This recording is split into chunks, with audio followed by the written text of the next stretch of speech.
Yep.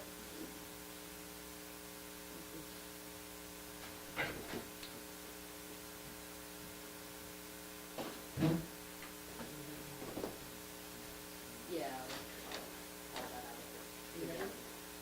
Let's go. Let's go.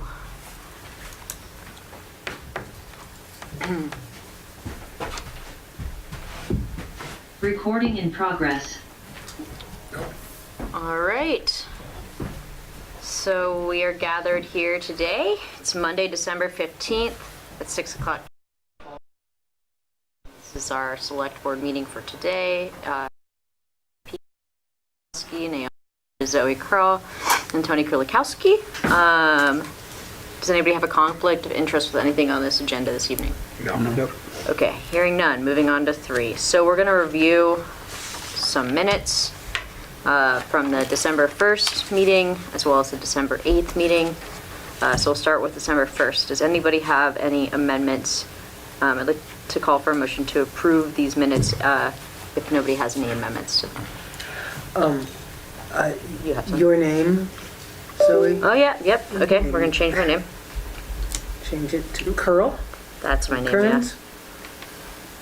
That was my only. Does anybody have any? We can, no, Dufresne has the S in it here. Had the chart, yep. That's my name again. Okay. Yep. I'd like to call for a motion to approve these minutes. So moved. Second. All in favor? Aye. All right, so those are approved with one minor amendment. We will now turn to the meeting minutes for our December 8th meeting. Let's take a quick look.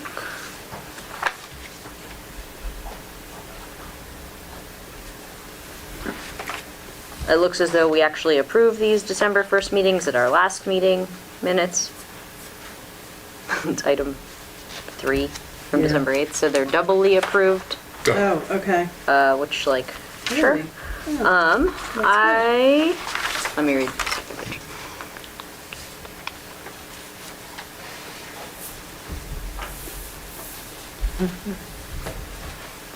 I have no amendments to these minutes from December 8th, 2025. Does anyone else? Okay, I'd call for a motion to approve these minutes. So moved. Second. All in favor? Aye. Abstain. Tony abstains because he was not present. And I'm just going to keep these because they're already approved. So I'll pass that down. We're going to move along to item 4, announcements and updates. I'm going to take one quick second to just to clarify that item 16 on this agenda, we do not actually have an executive session this evening. That's my announcement. Paula, do you have anything? Not really, just the same going on with the new building, the wiring and the walls. Okay. Anything else? Anything that they Anybody? No. No. All right, moving right along into warrants. So this evening we have, I'd like to call for a motion to consider check warrant report 26015 in the amount of $332,723.02. It is hard to say those big numbers. Yeah, horrible every Second time. number.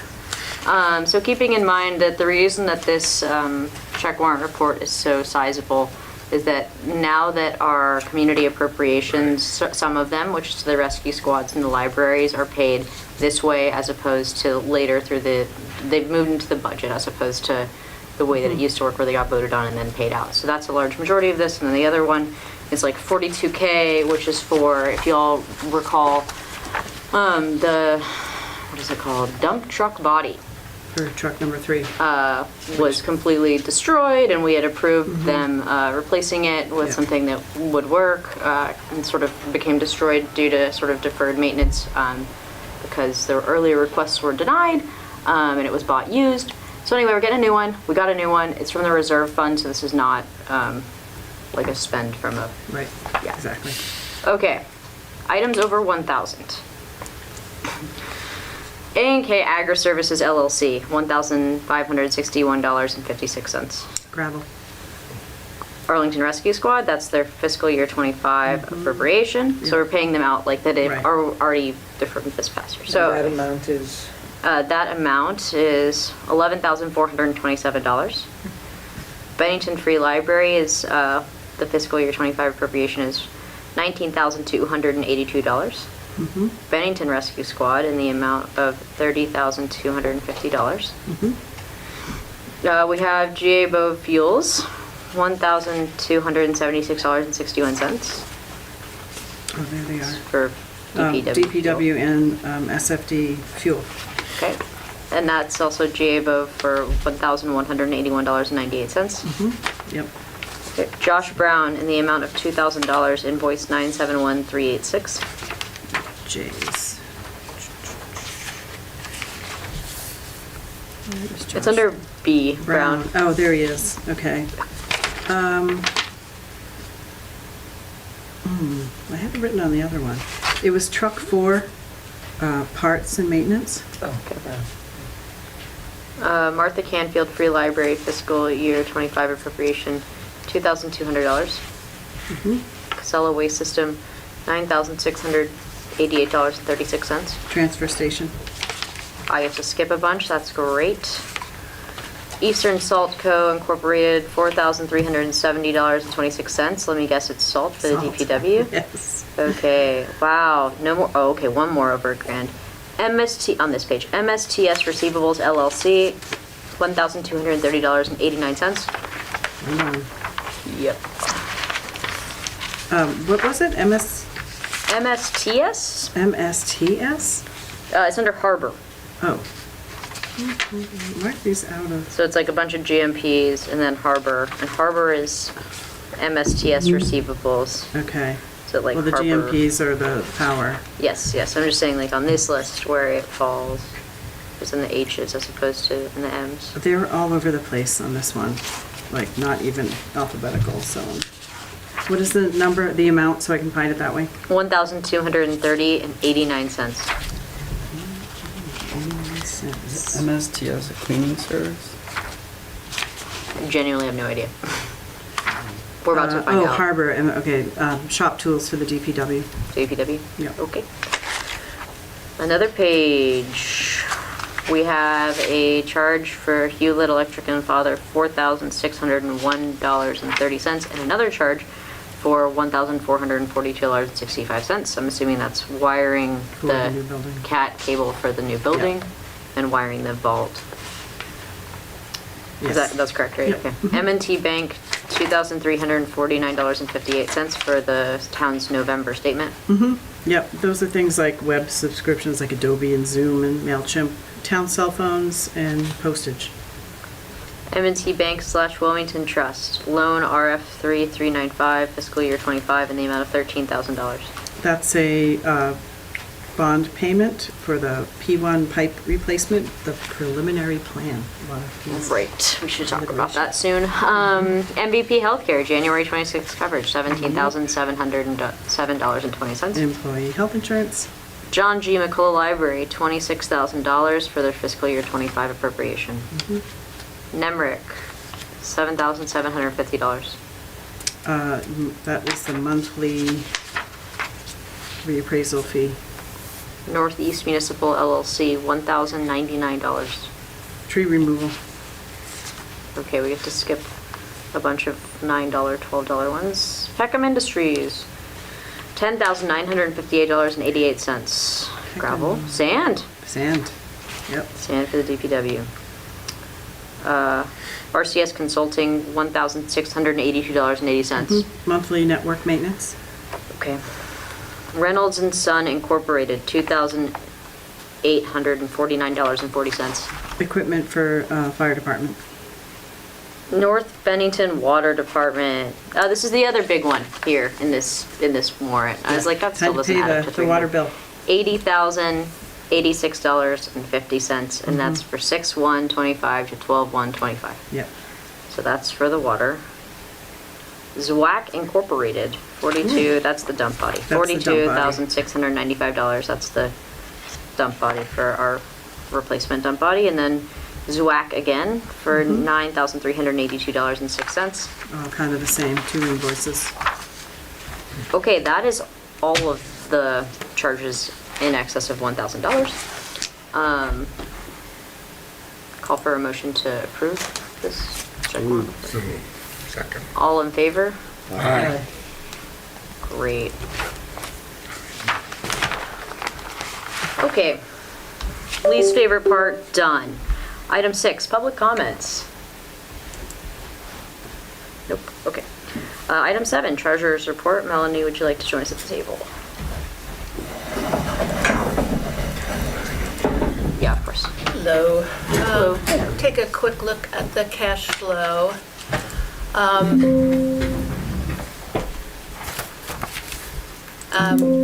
It's not, There's not much going on, so if it never appears, it's not the end of the world. It's there, it's almost just all not. just about water. Yeah. Water receipts coming in. They are due later this month, so that's why you're seeing a pretty big number there. If I'm reading it correctly, over 24,000, something like that. $24,142.84. Yes. Yep. And then transfer station, and there's a pretty big check for delinquent taxes I just got today that I got after I'd done this report. So that was, this is when Holly collects the bulk of her delinquent taxes of the people who just missed it because they weren't paying attention to the calendar. So there's about 50,000 that went in the bank today. Wow. And then if you want to look at the bottom half there, it's just showing the previous warrants, payroll, and It won't let me You do can't what I usually maximize. do. Maybe stop the share and. Yeah, okay. let me try it again. Looks the same. It's the bottom half is just showing the payroll and AP warrants that we've already paid out this month, not including obviously the ones that you just signed. The one thing that I did want to remind you all that I'm not sure that this cash flow is the most useful way to present our finances anymore because of having all of the reserve accounts included in this number that you're seeing. So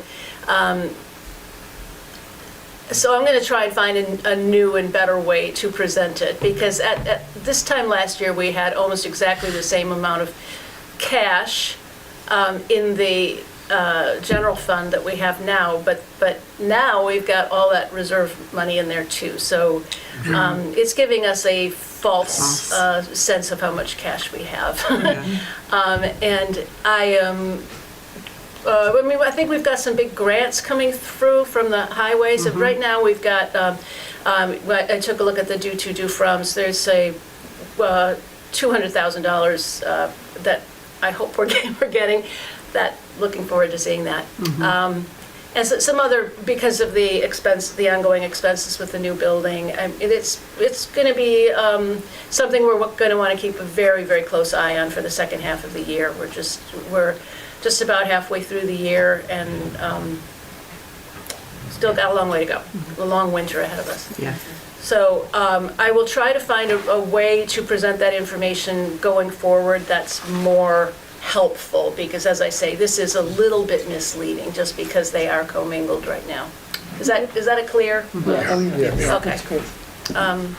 Yeah, so, and, if there's anything that you want specifically to see, if you want to keep an eye on water, for example, month to month, that's something I can certainly do. If you want to take a look at how the reassessment is going, things like that, easy enough for me to report. So just, if you give me a wish list, I can certainly report on that every time I do one of these reports. Awesome, okay. Any questions about anything? I don't have any. Okay, Thank you. thank you. Thank you so much. So item 8 is a DPW report. I'm under the impression we don't have one We don't tonight, is have that correct? Yep. All right, item 9, we're looking at a request for community appropriation, Laura Jarrett of the Turning Point of Bennington. If you'd like to join us at the table. All right. How are you all? Good, how are you? Doing well. So I'm the acting executive director at Turning Point Recovery Center in Bennington. And what we do is we see clients that have substance or alcohol use disorder. Most of our staff is in long-term recovery themselves. And so it presents like a unique opportunity to help people that face those challenges. We see people in the emergency room. I'm not sure how much you guys want to know, but we see clients in the emergency room, detox program, also at SVMC. We're in probation and parole. And let's see, we do monthly recovery dinners. We also have the recovery house that opened a few months back on Gage Street, which has 8 beds, and they're full. And what we're... How long do people stay in the beds? It depends. I think they can stay... is it up to 6 months. 6 months. This is Lori. She's a recovery coach, works in the ED wellness coach as well. Shaftsbury resident. So, let's see. Many of them come from probation and parole, right? Yep. The people that live in the house. Like transitional housing. Yeah. We also get people to go to detox programs, and it's, to the centers up north, and there's a big need, obviously, in the Yeah. community as well in Shaftsbury. And then you offer post-detox counseling? Oh, yeah. Pre and post-detox? Yep, and I can speak for my son, was is in recovery, and he now is a recovery coach. So he's kind of fulfilled the journey, and now he's helping others, which is great. Yeah. He's doing a great job. Good luck. That's good thing. So we are asking to get on the ballot for an appropriation of $5,000. And we have, I think, 174 signatures that we can present. That's enough signatures. Great, yeah, I think you're on there. You're already on there. Oh, Yeah. are we? Yeah. Yep. Okay. Just to make that easy, tell you that right now, yeah. Yeah. We're looking at it today, because I think that the deadline just, Yeah, For- you're yeah, already so- on there. You sent the request the in. form and Yeah. everything, so, Okay. yeah. Should I leave Locked in. these with? I don't think we're good. You should take No, them. I think we take them. Oh, Yeah, yeah, we should that's take 'em. fine. Yeah, yeah. I didn't hear what she said. We give them Yeah, to we'll take 'em, we'll Lori. take 'em. Thank you. And we'll keep them Well, on file. thank you. But yeah, so Yeah. thank you all for all you do for the community. I know that this is Yeah. like the biggest health crisis in American history. And we'll continue to plague us for many years to come. So thank you Thank you. for working very hard, because it's not easy, and a lot of people don't understand it all. So, Right. yeah, Right. Oh, very thank true. you. yeah, Thank you. okay. You run a And we tight also work meeting. with families. Yeah, absolutely. Families that are affected by substance misuse. Yeah. So we do help family members, because families are, members are embarrassed, there's a lot of stigma around that. So we do offer a family recovery coaching to them as well. It's awesome, yeah. It's a It whole, takes a affects whole everybody. community, It yeah. does. Yes, it does. It does. Everybody It takes a involved community. has yeah. Well, thank you very Part to much. play. Thank you. Appreciate your Yeah. time. Yeah, of Thank course. you. Your work. Yeah, thank you all so Yes. much. Okay, so that was Turning Point, Laura Jarrett, thank you all, and Lori.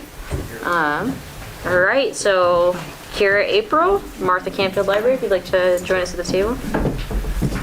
This is another request. Yes, good evening. Hello. So every day at the Martha Canfield Library, we welcome neighbors of all ages, families stopping in for story time, students seeking a quiet place to work or a place to play and hang out with friends, seniors finding connection through programs, and community members borrowing thousands of books, DVDs, and digital resources. We serve as a gathering space, a learning hub, and often the first stop for anyone looking for information, support, or a friendly face. In the past year, our usage has continued to grow. Program attendance is up, circulation is up, and more residents are relying on us for Wi-Fi, technology help, and essential services that strengthen our community. In 2023, we had 9,721 visitors to the library. In 2024, we had 10,535. And this year, we've already had 10,743 as of December 6th. We're proud to meet the needs of our communities, and with rising costs for staffing, materials, utilities, and technology, we'd like to be able to sustain our level of service to our patrons. Tonight, I'm respectfully asking for a 5% increase in our support. Last year was $2,200. This year, we are asking for $2,310. To help allow us maintain our hours, keep our programs free and accessible, and update our collections. Every dollar invested in the library comes back to the community many times over. This year we had 59 Shaftsbury residents, patrons check out over 1,000 items from our library. And we've also been able to start planning our after-school programs to start a little bit later to allow our Shaftsbury students to be able to get to the library to attend. And I know that's been appreciated. I know a few families who've been very appreciative of that. So thank you all for your time, and if you have any questions for me. How does that work? I don't know, because we just moved them to the budget last year. So. Yeah, so they're a line item now. They're a line item And we now. already approved the budget at their last year's Right. level. Exactly. What's the difference in dollars of that? It's $110. Okay, Yeah. 100. we're gonna look into that. Seems like Yeah, the board decided when we were doing our budget this year to ask each town for a 5% increase. Okay, awesome. Somebody could just motion at the town meeting to.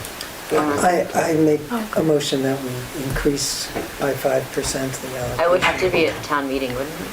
Or would Well, it be? because I just may, somebody at the floor could raise it from the floor. I don't know if it's too late to put in what we've approved. So I'm just saying somebody could raise it from the floor. From the floor. Yeah, I think that might have to be what happens. Okay. So Very come, doable. or remind us. Yes, Yeah, sounds great. good. Thank you so much. you're welcome. Okay, no, thank you. Thank you all for the services you provide. Okay, so that was Kara April from the Martha Canfield Library. Thank you, Kara. So item 11 is discussion of the Dufresne Group 90% report directive. Naomi has the wording.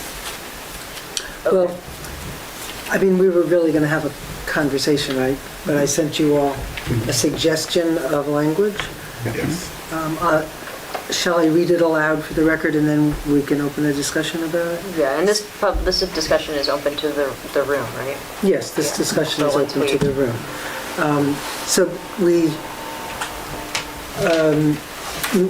decided to give largely at Tim's urging, actually, Mr. Scoggins, we decided we should give a clearer message to the Dufresne group about how to frame the 90% report, what they need to include in it. And Tim made some suggestions, and I tried to condense them. And the result was two. One, the 90% report should provide costs and other details for the community septic system presented in the 60% plan. It should tell us what the basic system will cost. And two, the 90% report should also provide cost and other details for a septic system for a 20-unit multifamily development on those lots. This will give potential developers of affordable housing a solid data point and provide us both a foundation for further negotiations. So, I throw it open to discussion. This is just a follow-up to last week's special meeting. It is, yes. If I could. Yeah, jump on. Yeah, I could make just the comment that motivated me to provide that email was the idea that maybe I should get closer to the mic. Yep, come on up.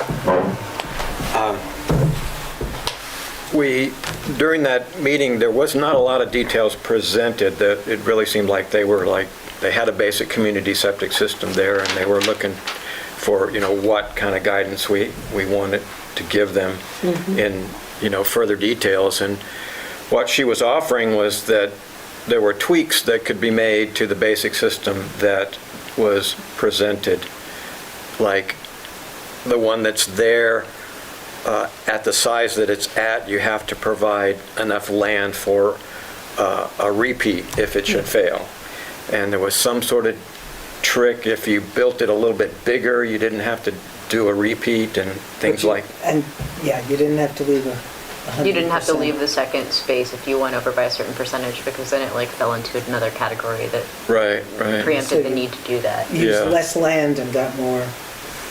Yeah, and it seemed like, as she was leaving, Christina from Dufresne was thinking that she was going to present us a lot of general options, and it seemed to me that the community septic system is one option. I think a lot of us are fearful that a community septic system is not going to be financially and politically viable for Shaftsbury, particularly when we're talking about something that's intended to serve the Four Corners area, essentially. It's not something that people on Cleveland Avenue could tap into if their septic failed because of just the practicalities of the distance and the expense of pumping and that sort of thing. And so it seemed like what we should get out of this septic survey is what you said is that, well, let's nail down what community septic costs in 2025, and so we'll have that data point. And if someday the economics suggest that maybe that is something we can do, we'll have that hard data point. Or somebody gives us a bunch of money, which happens every 30 years or whatever. So. Yeah, there's another pandemic and we get a pot full of money. We could have. Yeah, fingers crossed, no, but. And then the other thing is where the board here is very interested in developing that land for multifamily housing, and the state and BRC and everybody around is really urging anybody who has any say in the matter to try and develop multifamily housing. And one of the things that we can do with this, if we're not going to get to build a community septic, which at this point at least seems likely, we could still we could still use this report that we have to help somebody else build a septic system for some multifamily housing. Yes. And so I suggested a number in the email that I thought I'd heard before, but I think, the discussion here, one of the things you might think about is how big a multifamily unit we would like to have there. I suggested 20 units because I thought I'd heard that number before. I think it would fit on the land based on my, back of the envelope calculations. It really needs to be spec'd out, of course, and we can do that. But, if the board thinks that's too big or it's not big enough. But I think the main point is to give Christina, real guidance and say, show us, what this will cost.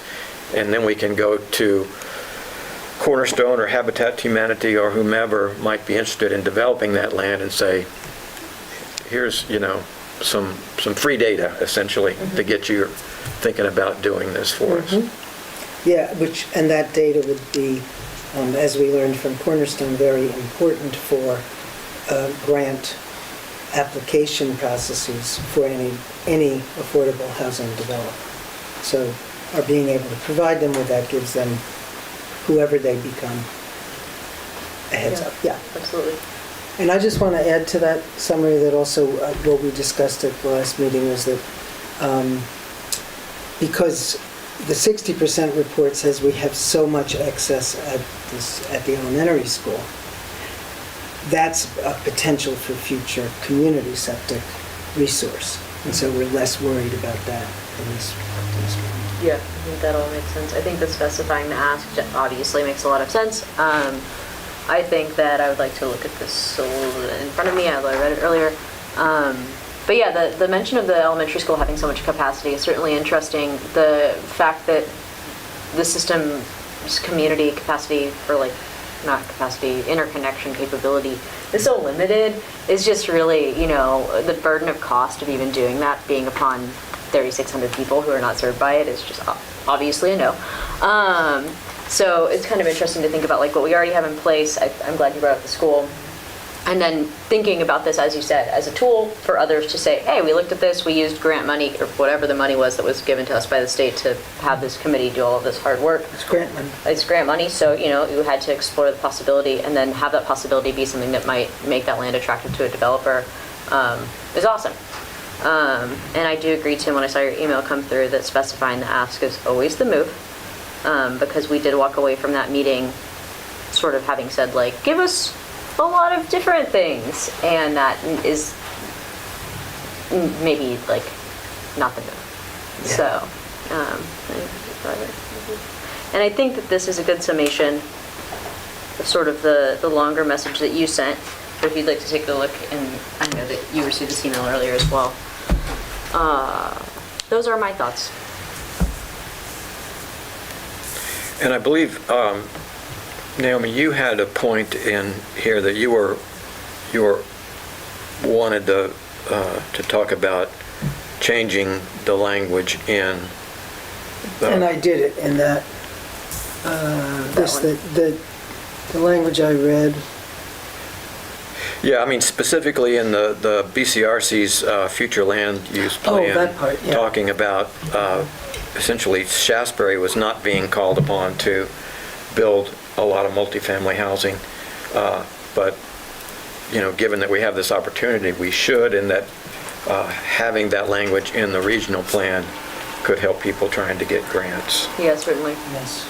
And the target number for, not that it's been released, but the target number that we sort of discussed with Callie Fishburne was, I think, a very achievable one. And anything like what we're discussing tonight would far, I think, be in advance of what, in excess of what they had sort of said would be the target goal of how many housing units they would like Shaftsbury to add over the next amount of time that I don't remember right now. We'd be adding maybe 15 more. Yeah, and it was over the course of a very reasonable amount of times, and sort of with maybe easing ADU stuff and different ways to add housing as opposed to just building it. And though there will be, of course, more land developed just naturally over time.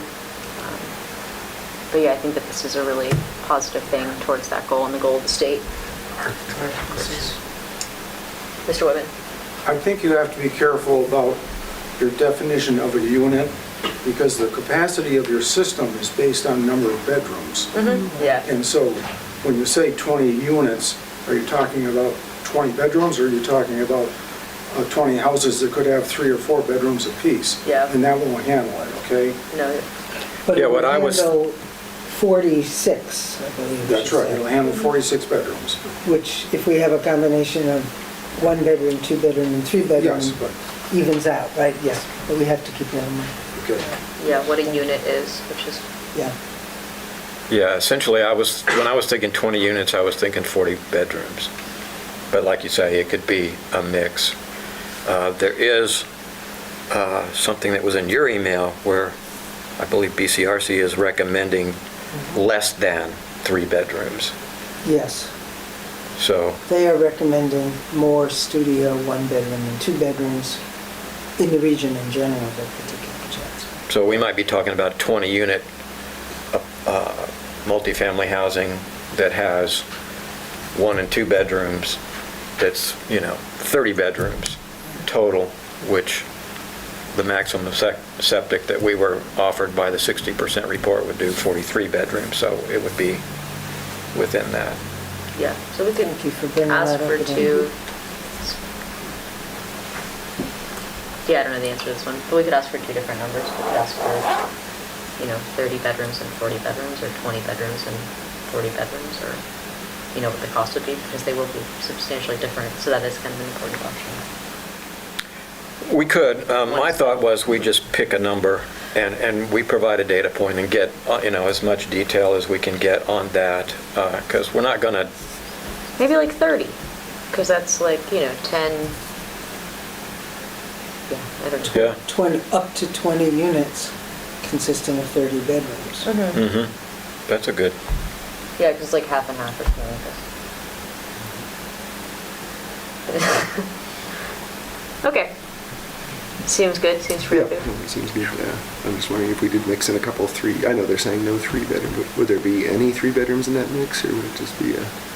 Well, there still could be, like if we just say, hey, there's 30 bedrooms, we could have 3 units, 2 units that are 3 bedrooms, totaling to 6, and then, the breakdown could be any. Because we're getting close, the first number we're asking for is, what we know is 43 bedrooms is the, and then if we're asking for 20, we're almost, the numbers are pretty close together, I guess. Yeah.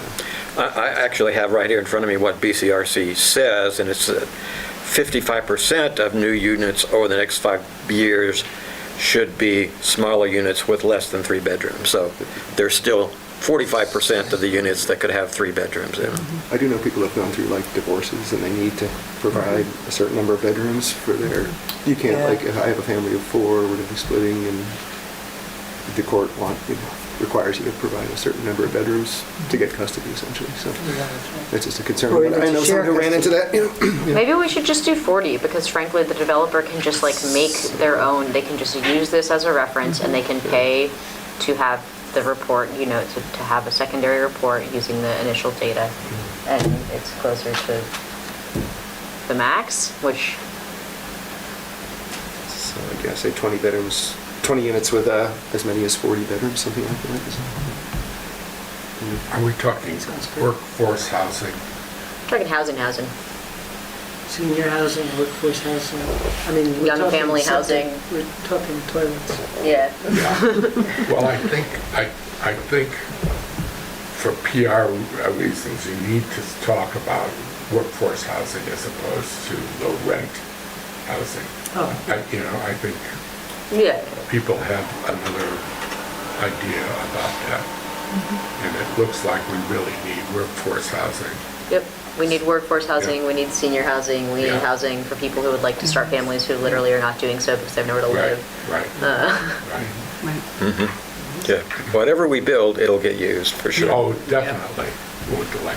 And ideally by residents who are already here right now who would love to Yeah. maybe move out of where they're To currently stay. living, or, yeah. Okay, how many? 40. Yeah, 40. All right. I think at this stage of the game, we want to still see what Max the it out, yeah. maximum we can Right. get back there is. I'm skeptical that we can get 40 bedrooms back there, but if we could, Yeah. right? Yeah. But we should at least start there and work our way down, I guess. Okay. Does anybody have any further commentary on this matter? I have one thing that I would put out there, just because I think the select board might need to make a request for legal counsel on. I was having a conversation just before I got here with Nick Zayak and Carlin Mickle over email about Act 47, which was passed in 2023, which was an act to encourage housing. And it says very clearly that decisions on zoning shall be made by the legislative body.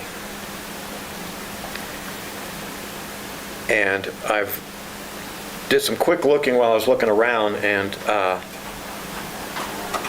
the summary of the bill from Legislative Council said that it shall be done by the legislative body, or it said that towns cannot require that zoning changes be put to Australian ballot. It says a town can choose to put zoning changes to Australian ballot. Yeah, we became aware of that a couple of months ago and had a long conversation about it, but we couldn't really, maybe it was just Zoe and I who had the conversation, but we couldn't imagine why we would not put it to a public ballot. Well, The reason would be the spirit of Act 47, which is clearly meant to take that power to rezone and put it in the legislative body, where it has a better chance of building multifamily housing, because when you put it to, Yes, people don't like an Australian ballot, They don't like it, yeah. people are not going to like it. And that's part of the reason that we're in the housing crisis that we're in now, is because people don't like multifamily housing if they have a single-family house within visible distance of it. So, but And we're... because of continued misunderstanding about what that kind of thing might look like, as opposed to saying, oh, it might be a really nice, beautiful, like, townhouse in which 2 lovely families with 3 little kids will live. That's not what people are imagining. They're imagining the worst, No. which is, a They're- bad yeah, interpretation of, but They're it's thinking normal low- and yeah, a they're big thinking messaging low-income issue. housing. Yeah. Yeah, and as if low-income people can't also be wonderful neighbors. So this is just a large messaging problem, and so it's Which good is that you're something bringing we it all up. know, but we don't think about it when And we just have to talk about it all the time. So in your discussion, did you come to conclusion that No, I'm that just it remembering. is in the legislative body's purview, or it can be, or what happened if you voted a long time ago to put it to Australian ballot? Does this bill negate that? I think it would be worth Looking into it. a question for the town attorney to say, given that we did vote in the past to put all zoning changes to Australian ballot, does Act 46 negate that? Does it allow you to ignore it? Does it force you to ignore a previous vote to Follow, do please, it by no. Australian ballot? Good. Okay, Okay, yeah, good point. idea. I can remember several years ago, or even before, I think maybe you were on the board, this came up, and the state said that if you're a certain size town, if you're a big town, you did it by legislature. If you were a real small town, you did it by Australian ballot. We were in the middle, and the town had a chance to choose. And I think we chose to do all zoning changes by Australian ballot. Is that right? Do you remember that, Tim? Yes, I never tracked the legal history there, but it was definitely understood when you and I were on the board Yep. that zoning changes were done by Australian ballot. And there was one time when we tried to change that, and the town would have none of it. Yep. Yeah, So- well, that makes sense. That seems to be the, I've had a lot of talks about transparency. Which I think, that's like another thing I think about often, is that so many of these conversations do happen, actually all of them, in public spaces, but because people are not present at those public meetings, there is this perception that so much is going on, and it's not fun to watch an hour-and-a-half long Zoom in the evening, but it is available to you.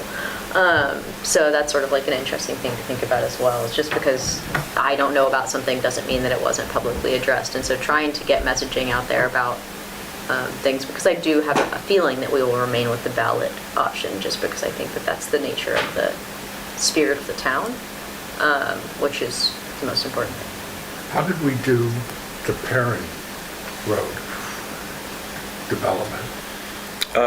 It Faced a lot of opposition. It faced opposition, Yeah. but it wasn't extreme, I would say. And Did we- I'm going to say we didn't change zoning specifically for that. I think it was part It was of, not. Oh, okay. It was not- Oh, okay. Oh, all It right. went to the DRB, and that's where there were many hearings that were... Yes, but Yes. it was not, we didn't have to change Oh, anything that's to do right, it. that's right. It was We just already had legal and zoning. people didn't like it. That's right. That would allow Yeah. it. Yeah. yeah, Well, Lake people have Perrin, the wrong because of, idea. Lake Perrin, because it's a high-density area, did allow multifamily Right. housing. Right. Okay. And I guess it's worth mentioning that what we're talking about here is a small change in zoning that would allow more multifamily housing on that lot behind us than it's currently zoned for. Currently, we have the corridor right along 7A, just the lots adjacent to 7A, that front 7A, are Village Center, which has more lenient rules for multifamily housing. It allows more land to be developed than the next lot over, just one hop from 7A is Village Residential, and we couldn't put very much on there with the setback rules and such that are there now. But it wouldn't be a huge thing in, a lot of us think, to extend that zoning by one unit in to encompass these lots. We've been encouraged by BCRC to think broadly about that.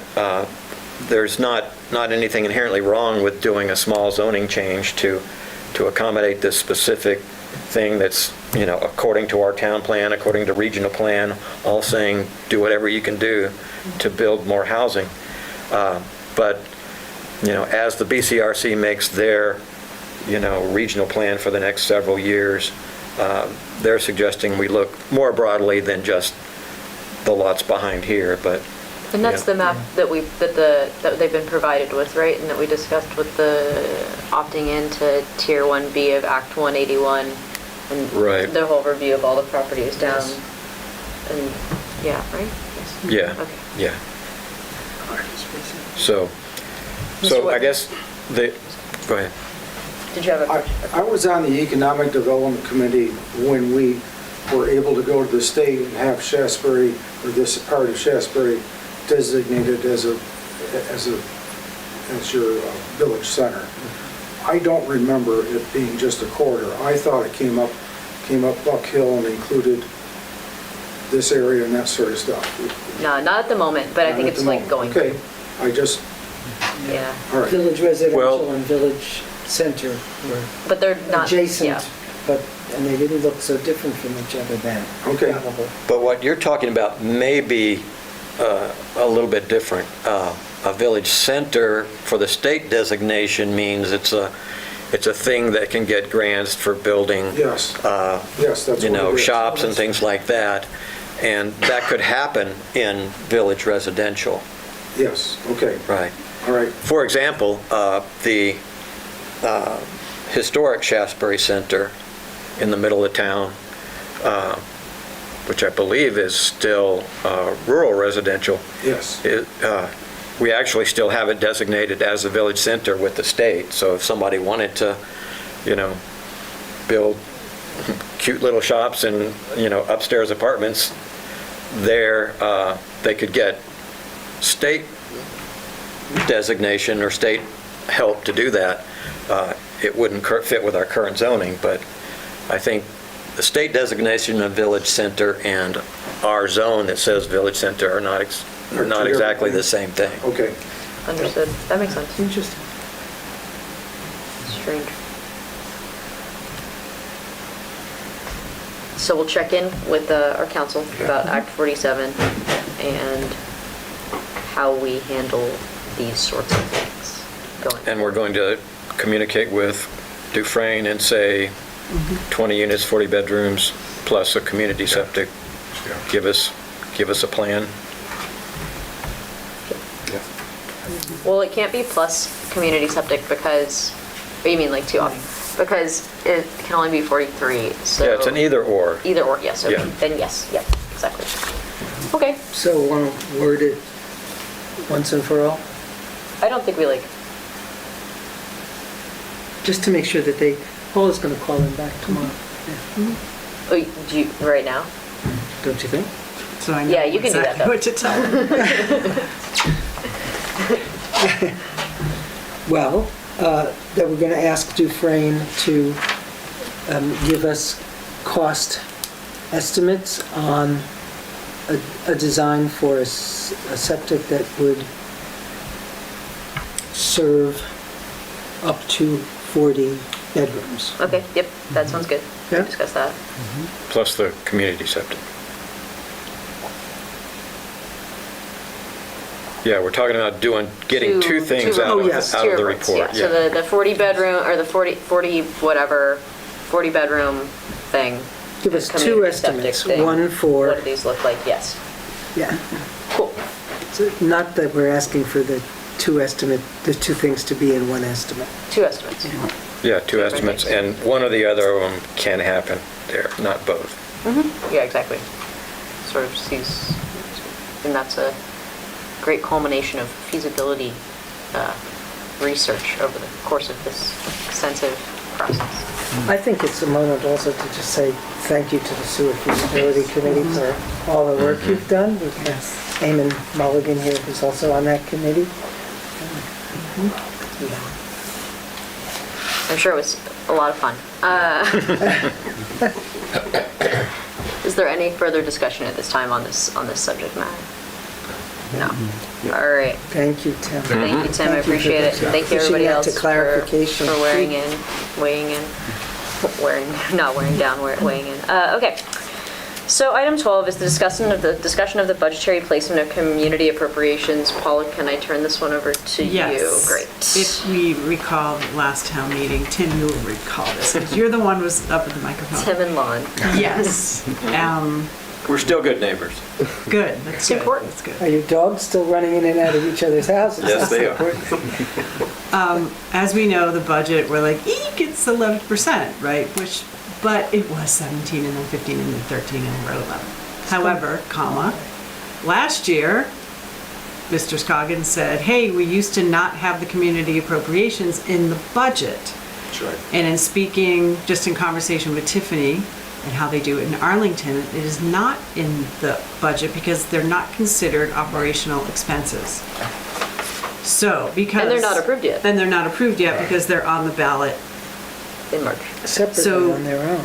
Yes, so futzing around with the numbers a little bit, if we take the community appropriations out, it reduces it to 9%. Oh, good.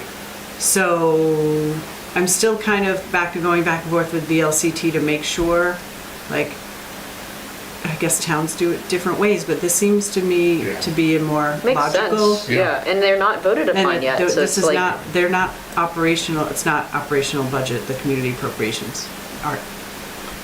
I think you'll have a better understanding if you consider community appropriations as a pass-through, Yes, okay? that's right. What we did do, and I think Tim did this also, we would give the budget and we'd say this is a % increase. Right. This is what your taxes would be based on, some calculations of the grand list and everything else. Then we would say, if all the community appropriations are approved, this is what it would be. Right.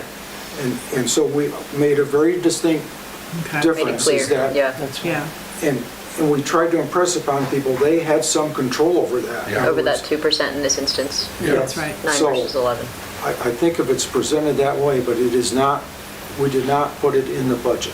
That makes sense. I Okay. think that makes a lot of sense, and it's also a challenging year in terms of estimating, because with the reassessment, it's Sure. very challenging to know what the grand list will even look like, and therefore, It's gonna go way up. yeah, any sort of speculation regarding a tax rate is useless at this point. Right. But I think that's a great framing. Thank you, Tim, for bringing this up last year.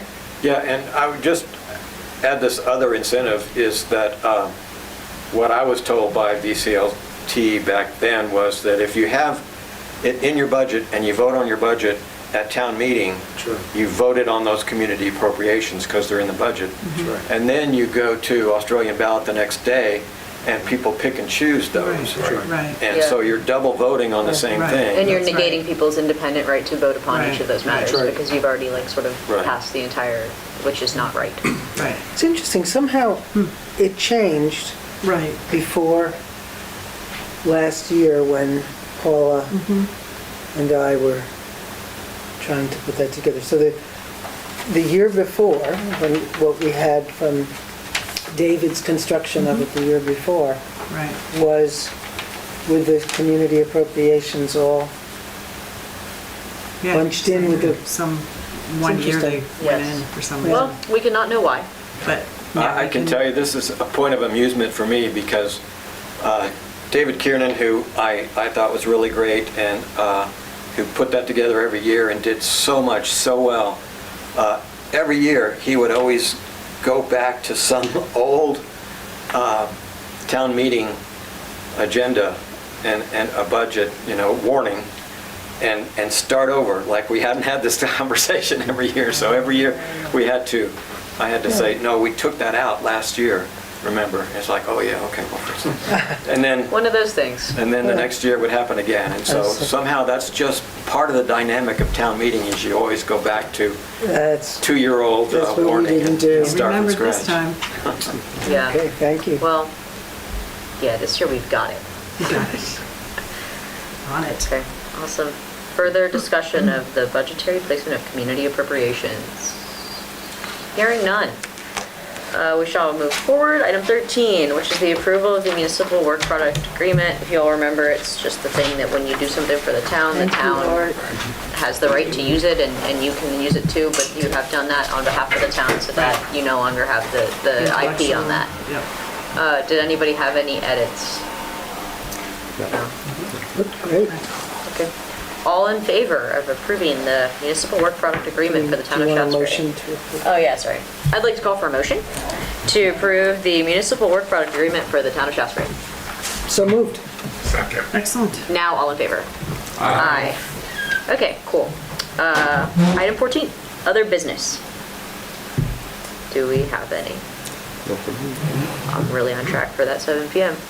Okay, review of action items. Go Zoe. I have a bunch of action items. Okay. Okay. You got Act 47. I get Act 4. Is it 46 or 47? 47. It's 46. I wrote 46. Well, glad we're checking in. Okay. Team sport. Meryl will be like, I don't know what you're talking about. Email Chrissy from Dufresne, and then chat with the VLCT a little more about community appropriations. Yeah. Good. Anybody have any other action items that come to mind at this time? Okay. As I said earlier, item 16, we do not have an executive session this evening regarding personnel or anything else. Let's call for a motion to adjourn this meeting. So moved. Second. All in favor?